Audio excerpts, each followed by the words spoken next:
So what I'm going to do is have a look at a couple of these exercises in a little bit more detail. So these are the exercises for week 4, and specifically I'm going to look at exercises 2 and 3, and these entail basically taking the modules that you have this year and sort of wrapping them up in an array and printing them out in various different ways. So this is the setup I have here. I've got browser obviously running, I've got a folder that MAMP is pointing to here, and I'm going to be using Atom to actually do the development work. So I've created an empty file here, and I've just got some subjects that I've just made up. So let's turn this into something that looks like a PHP file.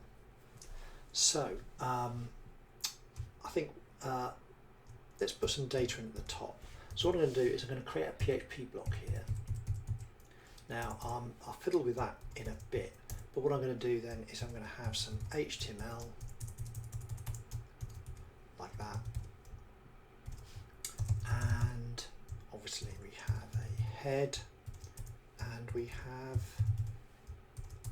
a body. So in the body, when we get to this bit, what we'll do is we'll actually print the data into the body. So we'll put something there in a moment. So I'm just going to save my work. So if I go File, Save As, and I'm going to save it in the folder where I'm publishing the work from, and let's call it module array. Module array, just making a name up. Important to call it .php, of course. There we go. So now, hopefully, if I go back to here, and here's my index, if I click refresh, that file name should pop up. I'm not going to click on it yet because it's not anywhere near ready to do anything. Okay, so let's go back. Now, of course, I'm using Atom, and you can see the sort of the red dots pop up telling you that there are some errors. It's correctly identified that this is PHP, but there's obviously a problem here. So we need a data structure that will enable us to hold these bits of data. Now, you know, what we could do is we could do something like this. We could go sort of subject1 equals, don't forget to put your $signs in. Now this is going to be a string, and of course we must always wrap strings up, sort of words in quotes, like that. And, you know, we could go on and we could go, let's call that one subject2, and put it in quotes.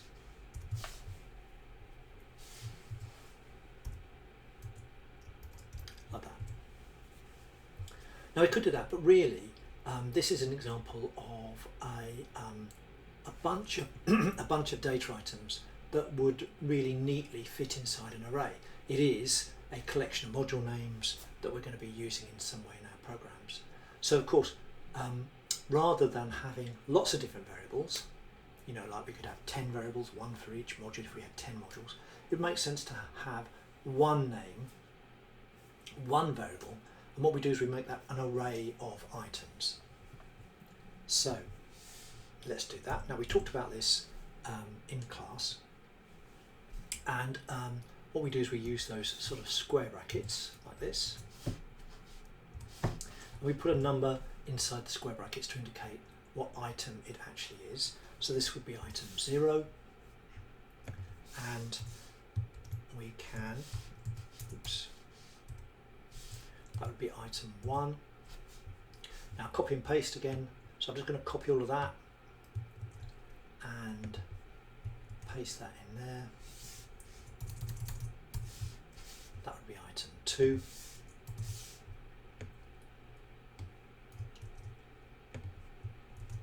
And then we've got item 3. So I'll just tidy that up, quotes, semicolons on the end of lines, like that. There we go. Now,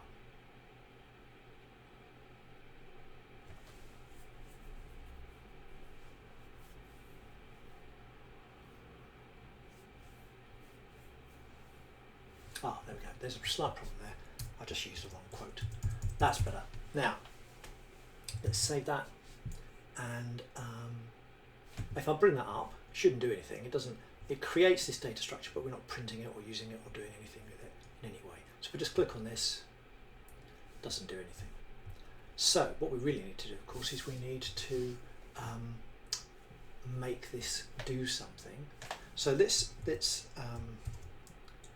put in a H1, and let's say subjects studied, like that.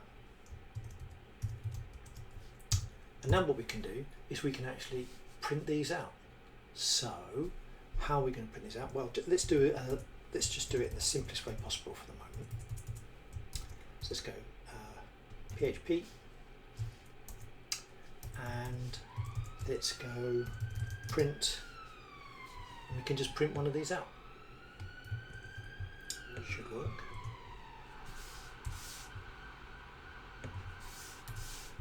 Save, bring it up in a browser, click refresh. Subject studied, marketing. There we go, just like that. So we're printing out the first item. Let's change it, let's try a different one. 3, bring it back here. Business accounts. There we go, just like that. Now it makes a lot of sense to actually print all the items out.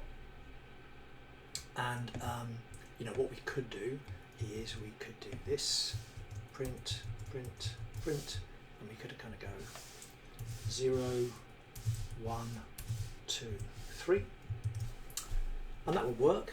But of course, we don't really want to have to sort of repeat things over and over again. There must be a shortcut. And of course, the thing that works really well with arrays are these things called loops. The whole point here is that we can build a loop that will print the array out. So whenever you find yourself repeating something over and over again, always think loops. Can I do this just once, but put that inside a loop so that I don't have to repeat the code over and over again? So let's clean this up a little bit. What I'm going to do is I'm going to put this inside a loop. So let's go for. Now the way that loops work is that we have to put something in here, 3 things in here.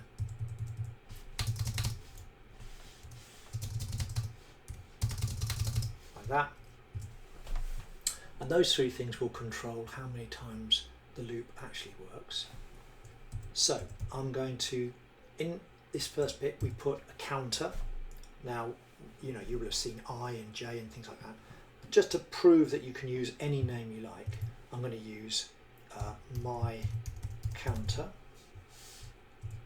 and I'm going to give that an initial value of 0. Now the reason that I've chosen 0 here and not 1 is because I want to print from the first item in the array, which of course is numbered from 0.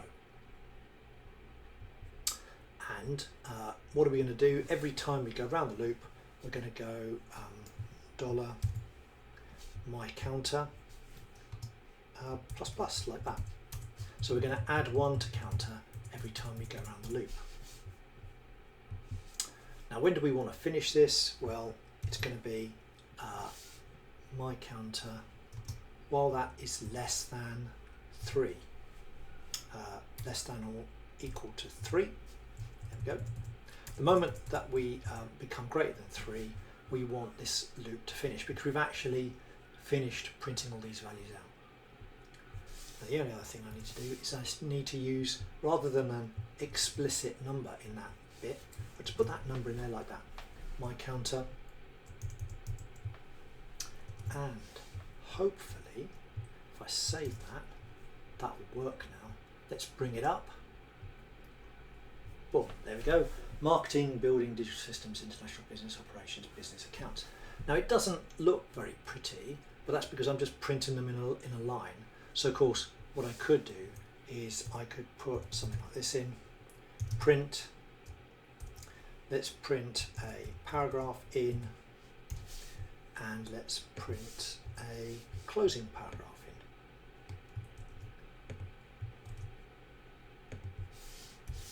There we go, save that. So now that should come out on separate lines. There we are, just like that. So I'm going to create the array at the top, Notice how this is an example of where I'm using 2 PHP blocks, and then we've got some HTML, and then we've got our PHP, and there's our HTML there. There it is. That prints all the items out in our array. There's 1 or 2 extra things that we can do here. Of course, you know, the number of options that we have, or the number of subjects that we study, could increase. You know, we could have, for example, another item, like 4. By the way, remember that if you want to add an item onto the end of an array, you can just use this. So I'll do that. And what subject are we missing here? Something like HRM, perhaps? HRM. And if I save that, and I bring it up again, it's not right, it's not working. And of course the problem is that my counter in the loop only goes to 3. Now I could manually change this, you know, I could make that 4, but there's a better way of doing that, and that's where using functions comes in. And as we've demonstrated, there is a function called count, and what count does, and you can see I've got a lovely little pop-up here that's coming up inside Atom telling me what it does. It counts all the elements in an array. So I can simply say, how many items are there in subject? So let me comment that out. There we go. So just to prove that it works, hopefully it works, let's try it out. I've saved it, let's bring it up. Brings up the first bunch of items that there are in the array. So now if I drop that back in and save it, notice how I don't need to make any changes to the loop structure, and with a bit of luck, there we go, it correctly prints out all the items that we have in our array, no matter how many items there are. So we could carry on adding items up into there and it would still work fine. So that's basically the second exercise, I think. Here it is. Use an indexed array to store the names of the modules you study, and then use a loop to print the values out in a paragraph. So what I'll do in the next video is I'll take this code and I'll talk about creating a table. Obviously at the moment it just comes out in just in a bunch of paragraphs like that. So in the next video I'll convert this code and I'll turn it so it turns it into an HTML table.